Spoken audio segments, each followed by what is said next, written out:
ഈശോയിൽ സ്നേഹമുള്ളവരെ, logos life എന്ന ചാനലിലേക്ക് എല്ലാവർക്കും സ്വാഗതം.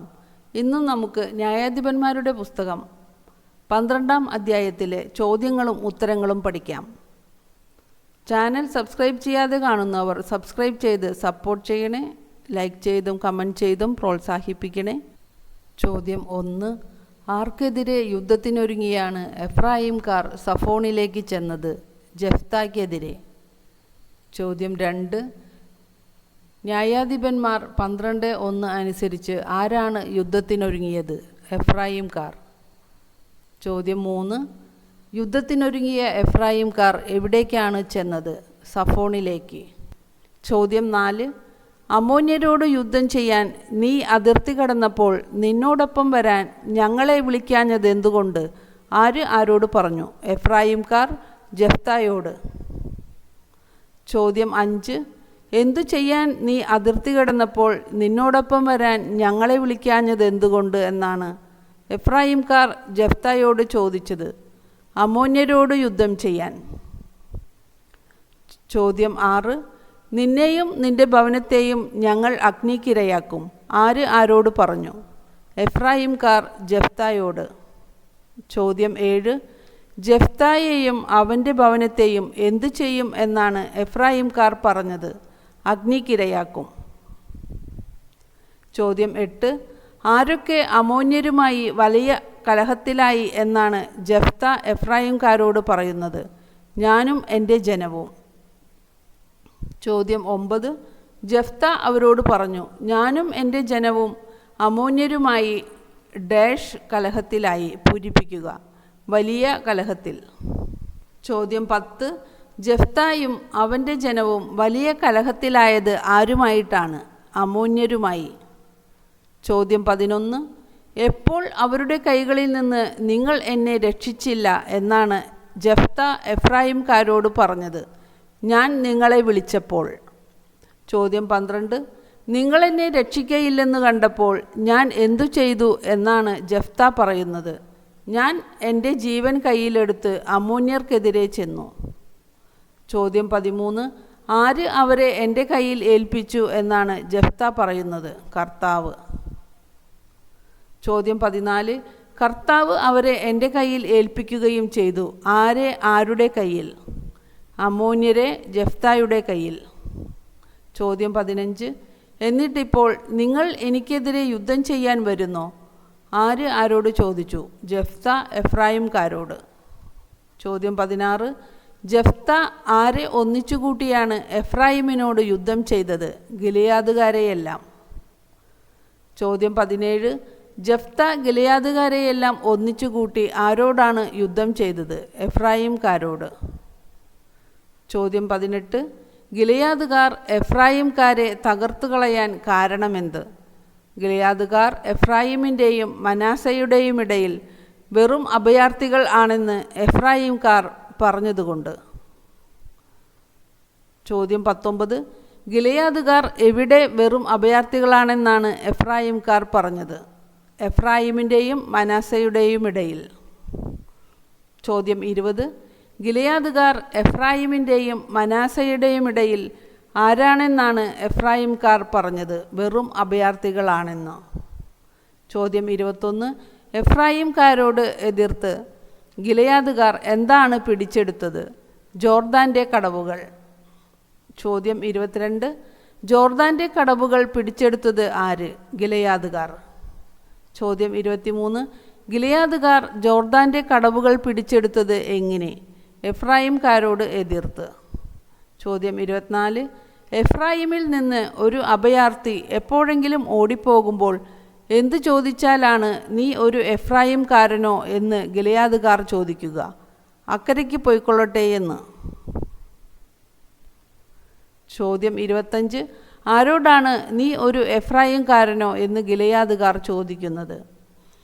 എഫ്രായിമിൽ നിന്ന് ഒരു അഭയാർത്ഥി എപ്പോഴെങ്കിലും ഓടിപ്പോകുമ്പോൾ അക്കരയ്ക്ക് പോയിക്കൊള്ളട്ടെ എന്ന് ചോദിച്ചാൽ. ചോദ്യം 26. ആര് എപ്പോഴെങ്കിലും ഓടിപ്പോകുമ്പോഴത്തെ സാഹചര്യമാണ് ന്യായാധിപന്മാർ 12:5 പറയുന്നത്? എഫ്രായിമിൽ നിന്ന് ഒരു അഭയാർത്ഥി. ചോദ്യം 27. നീ ഒരു എഫ്രായിംകാരനോ എന്ന് ചോദിക്കുമ്പോൾ അവൻ അല്ല എന്ന് പറഞ്ഞാൽ അവനോട് എന്ത് ഉച്ചരിക്കാനാണ് പറയുന്നത്? ഷിബ്ബോലത്ത് എന്ന്. ചോദ്യം 28. ഷിബ്ബോലത്ത് എന്ന് ശരിയായി ഉച്ചരിക്കാതെ എന്ത് പറഞ്ഞാലാണ് അവർ അവനെ ജോർദാൻ്റെ കടവുകളിൽ വെച്ച് കൊല്ലുന്നത്? സിബ്ബോലത്ത് എന്ന്. ചോദ്യം 29. ഷിബ്ബോലത്ത് എന്ന് ശരിയായി ഉച്ചരിക്കാതെ സിബ്ബോലത്ത് എന്ന് പറഞ്ഞാൽ അവർ അവനെ പിടിച്ച് എവിടെ വെച്ചാണ് കൊല്ലുക? ജോർദാൻ്റെ കടവുകളിൽ വെച്ച്. ചോദ്യം 30. എത്ര എഫ്രായിംകാർ അന്നാളുകളിൽ വധിക്കപ്പെട്ടു? 40,000 എഫ്രായിംകാർ. ചോദ്യം 31. ജഫ്ത ഇസ്രായേലിൽ എത്ര വർഷം ന്യായപാലനം നടത്തി? 6 വർഷം. ചോദ്യം 32. ജഫ്ത 6 വർഷം ന്യായപാലനം നടത്തിയത് എവിടെ? ഇസ്രായേലിൽ. ചോദ്യം 33. 6 വർഷം ഇസ്രായേലിൽ ന്യായപാലനം നടത്തിയ ന്യായാധിപൻ ആര്? ജഫ്ത. ചോദ്യം 34. ആര് മരിച്ചതായാണ് ന്യായാധിപന്മാർ 12:7 പറയുന്നത്? ഗിലെയാദുകാരനായ ജഫ്ത. ചോദ്യം 35. ജഫ്ത അടക്കപ്പെട്ടത് എവിടെ? സ്വന്തം പട്ടണമായ ഗിലെയാദിൽ. ചോദ്യം 36. ന്യായാധിപന്മാർ 12-ാം അധ്യായത്തിലെ ആദ്യത്തെ തലക്കെട്ട്? ഇബ്സാൻ. ചോദ്യം 37. ജഫ്തയ്ക്ക് ശേഷം ഇസ്രായേലിൽ ന്യായപാലനം നടത്തിയത് ആര്? ബത്ലേഹംകാരനായ ഇബ്സാൻ. ചോദ്യം 38. ഇബ്സാൻ്റെ മുൻഗാമി ആര്? ജഫ്ത. ചോദ്യം 39. ഇബ്സാൻ എവിടത്തുകാരനായിരുന്നു? ബത്ലേഹംകാരൻ. ചോദ്യം 40. ബത്ലേഹംകാരനായ ഇബ്സാൻ ന്യായപാലനം നടത്തിയത് എവിടെ? ഇസ്രായേലിൽ. ചോദ്യം 41. ബത്ലേഹംകാരനായ ഇബ്സാന് എത്ര പുത്രന്മാർ ഉണ്ടായിരുന്നു? 30 പുത്രന്മാർ. ചോദ്യം 42. ഇബ്സാന് എത്ര പുത്രിമാരുണ്ടായിരുന്നു? 30 പുത്രിമാർ. ചോദ്യം 43. ഇബ്സാൻ തൻ്റെ പുത്രന്മാർക്ക് വേണ്ടി എവിടെ നിന്നാണ് 30 പുത്രിമാരെ സ്വീകരിച്ചത്? സ്വന്തം കുലത്തിന് വെളിയിൽ നിന്ന്. ചോദ്യം 44.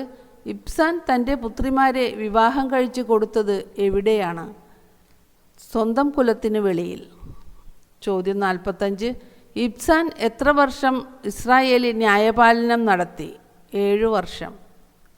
ചോദ്യം 46. ഇബ്സാൻ 7 വർഷം ന്യായപാലനം നടത്തിയത് എവിടെ? ഇസ്രായേലിൽ. ചോദ്യം 47. ഇബ്സാൻ മരിച്ച് അടക്കപ്പെട്ടത് എവിടെ? ബത്ലേഹമിൽ. ചോദ്യം 48.